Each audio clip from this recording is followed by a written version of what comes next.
And all this comes as families of at least 8 Americans believed still held captive in Hamas are warning today that their loved ones will soon die if they're not rescued. The 7 American men and 1 woman believed held among the more 100 living hostages in Gaza. During the first ever meeting with President Biden yesterday, those families urged the president to do everything possible to secure their release. So the question raised tonight, why wait for Israeli forces to rescue them? Should a U.S. military forces group go in?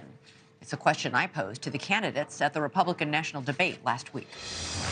How far would you go as president to secure the release of those 8 American hostages? And would it include sending American forces into combat?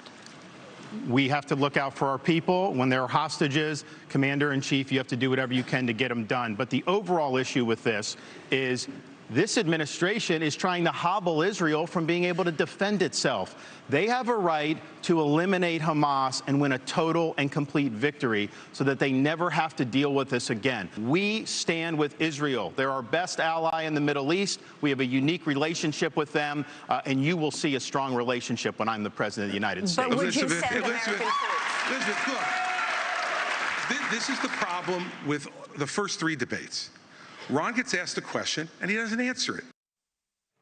I went on to ask Governor Christie point blank if he would send American forces into Gaza to rescue American hostages, and he said yes. Joining me now with more on all of this and on the challenges that might be posed by sending American special forces into Gaza is retired Army Major, I almost made you a general, John Spencer. I just promoted you. He's the chair of Urban Warfare Studies at the Modern War Institute. John, thanks so much for being here. So should American special forces go in there? Our SEAL units went in and got Osama bin Laden. Why aren't our hostages being rescued by American forces? Well, I mean, I can't speak for, in my own opinion, I think there are American forces helping in any way possible, but I also have spent time with Israel and know they have some of the most elite counterterrorism hostage rescue forces in the world. I mean, in these type of operations, to do a intelligence-driven raid into a Hamas-held territory, it's just not feasible. But I know that there is a lot of support to get those American citizens home. So I don't know if it's a yes or no question. I know the better question is America doing everything physically possible to get those back? And I think they are, to include supporting Israel's forces with intelligence and other aspects to identify where they are. But it's just not as simple as sending Americans in to get American citizens out.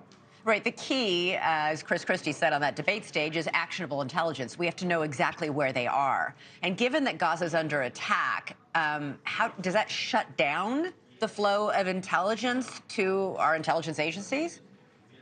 No, I mean, of course, there's complications. It's an active war zone, but there are also the Israel military is actually in there gaining intelligence from enemy prisoners of war, from entering certain neighborhoods. So there's a trade-off, of course, but you're actually gaining intelligence from being in the environment as well, rather than just being like, an enemy-held territory that nobody has eyes into. Right. There are reports that the IDF has this week begun flooding the tunnels in Gaza. President Biden said yesterday that he's concerned about hostage safety given those reports. A spokesman for Netanyahu was on this show earlier this week, and she told me that hostage safety is paramount. So does this mean the IDF knows where the hostages are and they're not flooding those tunnels? No, well, yes and no. So I wouldn't think that Israel knows where the hostages are, or they'd be doing missions to get them out, and they actually are. The flooding is in combination to other alternatives to entering the tunnels.